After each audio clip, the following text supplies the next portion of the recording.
अखिल जगत स्वामी साम सदा शिव मल्हारी मणिमल्ल संहारक ऐश्वर्य प्रदाता शक्तिदाता जय दुरी गणाधीशित आदिरुद्र श्री मातंड भैरवा.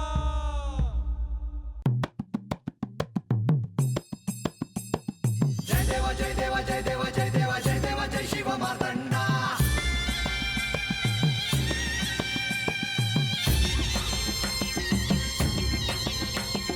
जय देवा जय देवा जय देवा जय देवा जय देवा जय शिव मार्तंडा.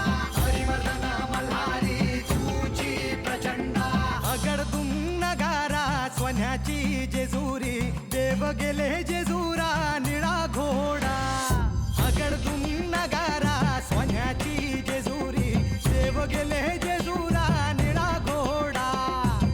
पाऊ में तोडा कमरी कर पटा बिहिर मस्तकी तुरा. खोबऱ्याचा कुटका भंडाऱ्याचा भडका बोल अहंकारा सदानंदाचा येळको. सदानंदाचा येळको. जय देवा जय देवा जय देवा जय देवा जय देवा जय शिव मार्तंडा. जय देवा जय देवा जय देवा जय देवा जय देवा जय शिव मार्तंडा. हरिवर्धन मल्हारी तुझी प्रचंडा. जय देवा जय देवा जय देवा जय देवा जय देवा जय शिव मार्तंडा. हरिवर्धन मल्हारी तुझी प्रचंडा.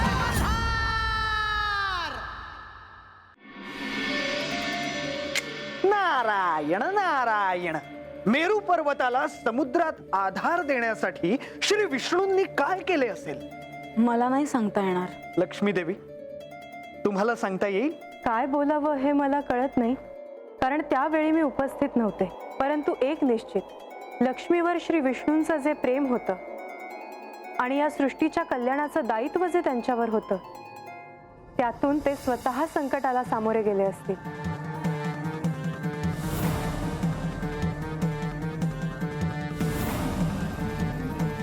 मुनिवर, आता सांगा श्री विष्णूंनी काय केले?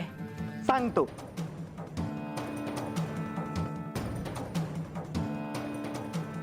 देवी, तुम्ही या सृष्टीतून लुप्त झालात आणि बघा काय घडतंय ते. हे घडणारच होतं. महालक्ष्मी, महाकाली, महासरस्वती ही आदिशक्तीचीच रूपं आहेत आणि तुम्ही त्यातल्याच एक आहात. आणि देवी, असं असताना, सृष्टीचं संतुलन बिघडत असताना तुम्हाला पुन्हा यावं असं नाही वाटलं का? नाही, कारण असे घडण्यामागे जे प्रयोजन आहे ते सर्वांना कळायलाच हवे. कारण प्रभो, दुर्वास ऋषींच्या शापामुळे जरी ही परिस्थिती उद्भवली असली तरी मी ह्या सृष्टीतून निघून जाण्यामागे ते एकमेव कारण नाही हे आपण देखील जाणता. परंतु देवी, आता हे थांबणार नाही आणि हेच सत्य आहे. कारण जोपर्यंत हे समुद्र मंथन पूर्ण होणार नाही तोपर्यंत ही सृष्टी पूर्ववत होणार नाही. आणि त्यासाठी तुम्हाला खूप मोठ्या दिव्यातून जावं लागेल. कदाचित हे घडलंही नसतं जर प्रत्येकाचा अहंकार वाढला नसता, हव्यास वाढला नसता. आता मला अवतार घेण्या वाचून दुसरा मार्ग नाही. जेव्हा जेव्हा अशी परिस्थिती उद्भवेल तेव्हा तेव्हा मला सृष्टीच्या रक्षणासाठी अवतार घ्यावाच लागेल. मेरू पर्वतासारख्या विशाल, महाकाय आणि प्राचीन पर्वताला तोलून धरण्याचं कार्य तुम्हाला करावं लागणार आहे. हे कार्य सोपं नाही. सोपं नसलं तरीही ते पूर्ण करण्याचं दायित्व तर माझ्यावरच आहे. सारं काही सुरळीत पार पडेल अशी आशा करते. देवी, आता आपली भेट ही समुद्र मंथनातून आपण बाहेर आल्यावरच. हो,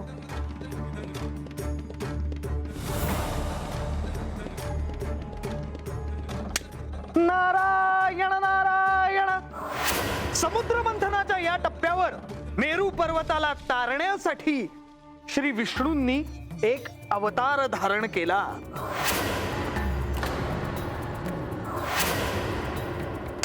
नारायण नारायण.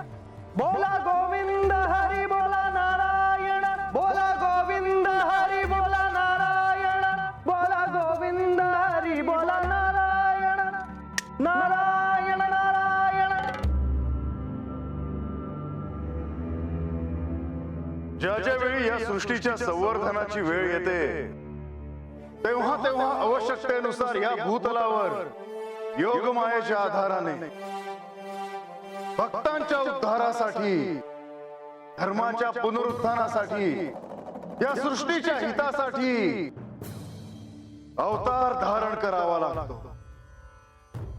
माधवा, तो क्षण समीप आलेला आहे. तुमच्या या अवताराची सृष्टीला आवश्यकता आहे. तुमच्या अवतार कार्याशिवाय हे कार्य पूर्ण होणार नाही. हे श्री विष्णू, श्री ब्रह्मदेवानी निर्मिती करायची, आपण पालकत्व घ्यायचे आणि श्री महादेवानी विनाश करायचा. तुम्हा त्रिमूर्तीच्या या कार्यामुळेच या चराचराचे अस्तित्व टिकून आहे. जेव्हा जेव्हा सृष्टीच्या अस्तित्व रक्षणाची वेळ येते तेव्हा तेव्हा आपण अवतार घेता. हे प्रभू, आज तो क्षण आला आहे. आपण याही युगात अवतार घेऊन हे कार्य पूर्णत्वास नेण्यास सहाय्य करावे प्रभू.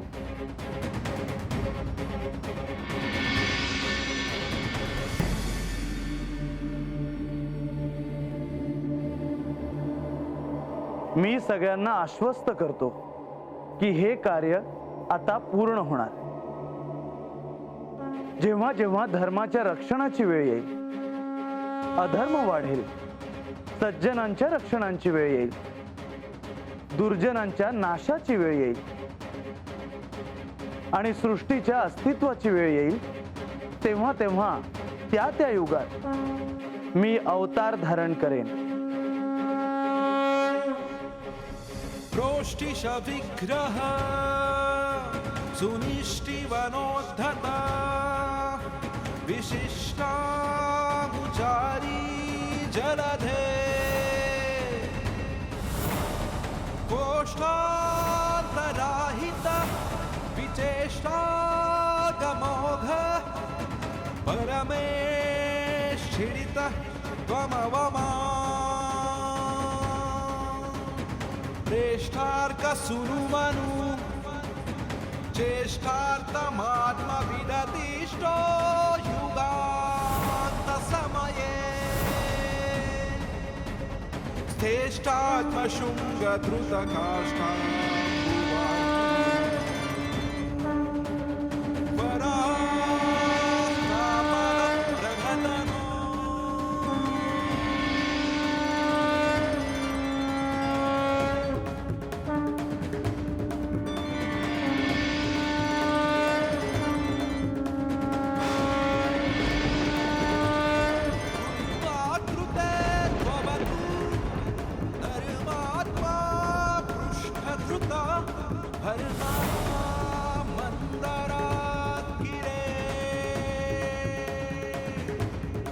धर्मावलंबन सुधर्मा सदा करित शर्मा सुधा वितरणा दुर्माना राहुमुख दुर्माई दानवसु मर्माभिभेदना पटो धर्मार्क कांतिवर वर्मा भवान भुवन निर्माण धूत विकृति दशावतार स्तुति दशावतार स्तुति इति दशा. या सृष्टीच्या रक्षणासाठी श्री विष्णूंनी हा अवतार धारण केला आहे. दशावतार स्तुति कूर्म अर्थात कासव, या कूर्मावताराच्या रूपाने श्री विष्णूंनी या साऱ्या सृष्टीला तारले आहे.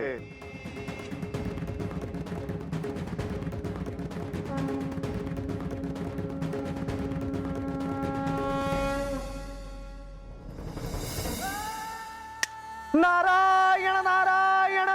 श्री विष्णूंनी समुद्र मंथनात मेरू पर्वताला आधार देण्यासाठी कूर्म अवतार धारण केला. सृष्टीचा प्रतिपाळ करताना त्यांनी हे दायित्व पार पाडले. प्रचंड अशा मेरू पर्वताला पाठीवर घेऊन तो घुसळला जात असताना त्या सर्व वेदना त्यांना सहन करायच्या होत्या. परंतु श्री विष्णू त्यासाठी सज्ज होते. श्री नारायणाने जेव्हा हा निर्णय घेतला तेव्हा त्यांनी मला नाही सांगितलं, कारण त्यांना ठाऊक होते की मी त्यांना तसे करू दिले नसते, कारण ते कार्य सोपे नव्हते. पण श्री नारायणाचा हा अवतार नेहमीच पूज्य राहील. जो त्याचे स्मरण करेल, जो त्याचे पूजन करेल, त्याला श्री नारायण आधार देऊन त्याला संकटातून बाहेर काढतील. आणि त्या घटनेनंतर कासवाला अत्यंत पूज्य मानले गेले आहे. श्री विष्णूंनी लक्ष्मी प्राप्तीसाठी केलेलं हे दिव्य लक्ष्मी देवी कशा विसरतील? प्रेमाची परिभाषा यापेक्षा वेगळी काय असते?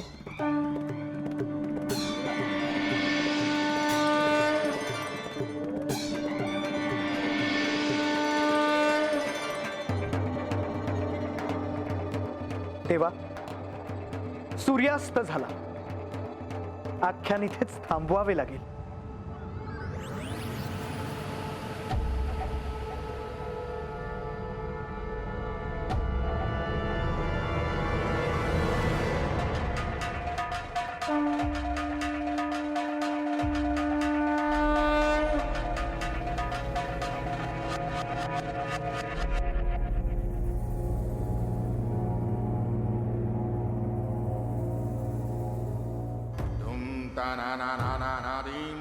सदानंद सदानंद सदानंद सदानंद सदानंद सदानंद सदानंद सदानंद सदानंद सदानंद सदानंद सदानंद.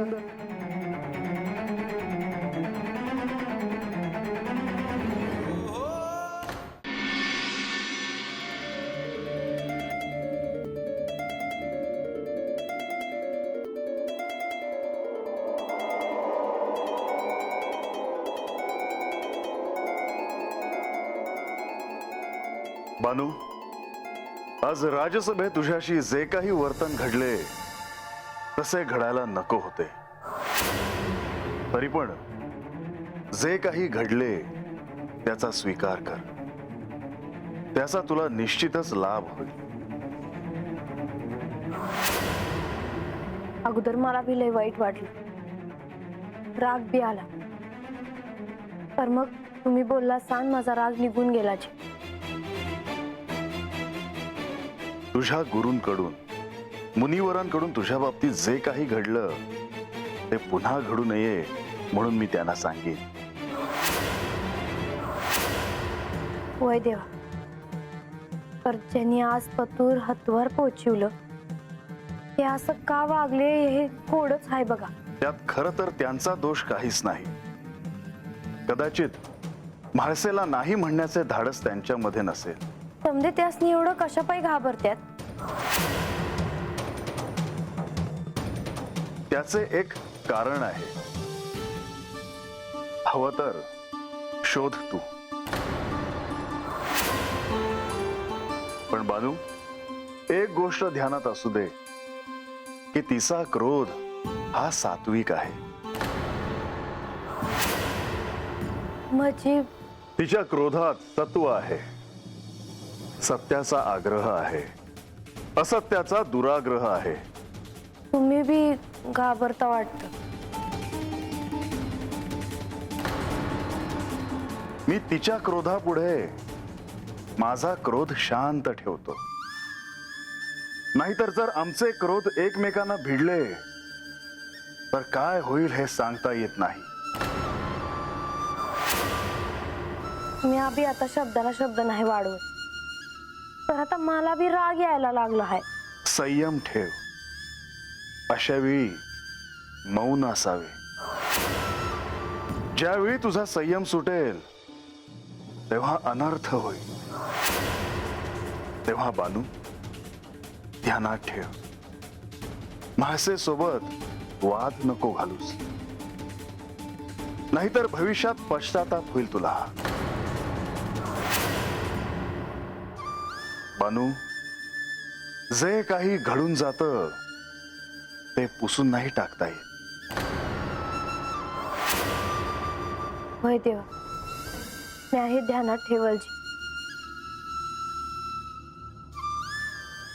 शुभम भवतु.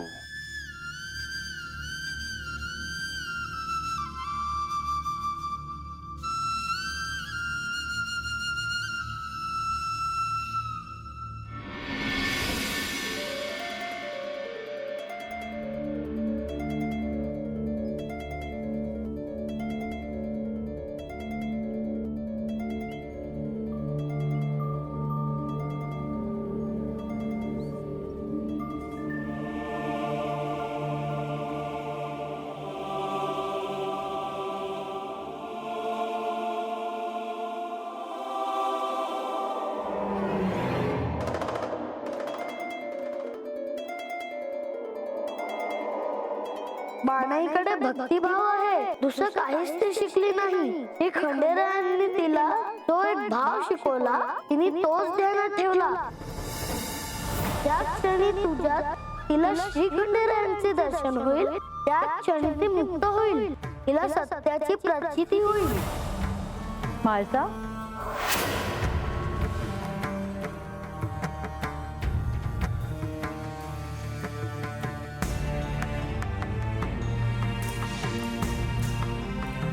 माळसा, मी काही बोलू का? बोला. मी सगळ्यांचंच ऐकते आहे. काय सांगणार आहात? मघाचपासून सुरू आहे ह्यांचं. मला बोलायचंय, मला बोलायचंय. मला ठाऊक आहे, हे मी तुला विचारावं इतकी माझी योग्यता नाहीये. परंतु आपण कधी कधी आपल्या आराध्याशी देखील भांडतोच की. मग हे तुला का विचारू नये असे मला वाटले. विचारा बाबा, तुम्हाला विचारण्याचा अधिकार आहे. माळसा, तू नारद मुनींना असे का सांगितलेस की त्यांनी बानूच्या कुठल्याही शंकेचे निरसन करू नये?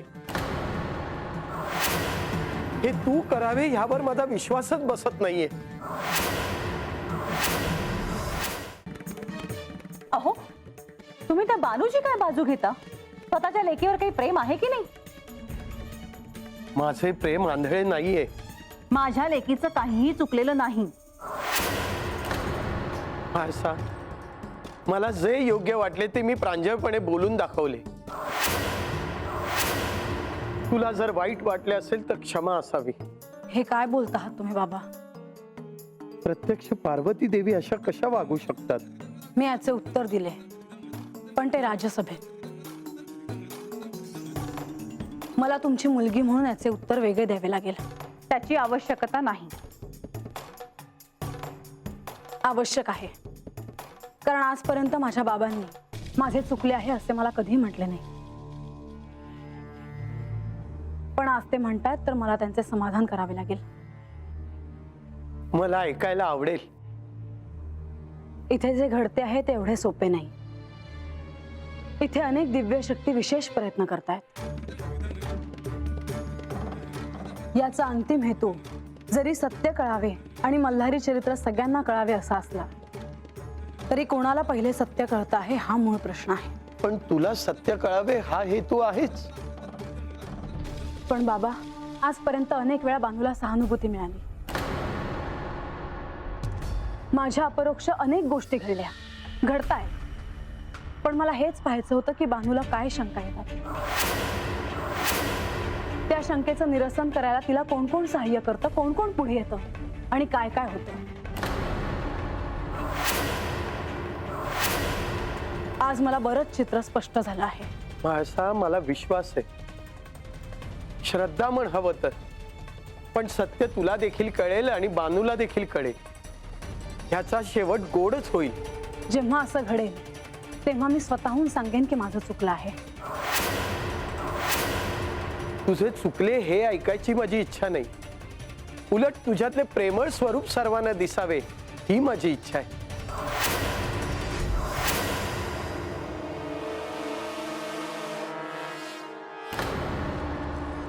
बानू तता अहो, आता बास झालं की किती बडबड लावली हा पारगडावरून हात येईपर्यंत बडबड चालूच आहे म्हणायची तुमची. ए मधी मधी बोलत जाऊ नको गंगे, सांगून ठेवतोय तुला. रात झाली आहे तर बांधतोयसनी जेवण करून देते आणि लागलीच घरला निघायचं आहे हे ध्यानात ठेवा. जाऊ दे गंगे, तुम्ही जावा. आता हाय का जेवणार नाही वय? नाही, तुम्ही जावा आपली. हा जाणारच हाया. त्या अगोदर मला एक सांग, तू आता महाराजासनी काय बी बोलली नाहीस? होय. होय अगं तीच मग तो महाराजासनी विचारायला पाहिजे होतं. तुला या की विचारू का? विचार. नाही म्हणजे डोसक्यातनं त्यो विचार जाईना म्हणून विचारतोय. तुला खरंच ही समजा ठाऊ आहे का ग? परदानजी आणि लक्ष्मी कोण आहे ती?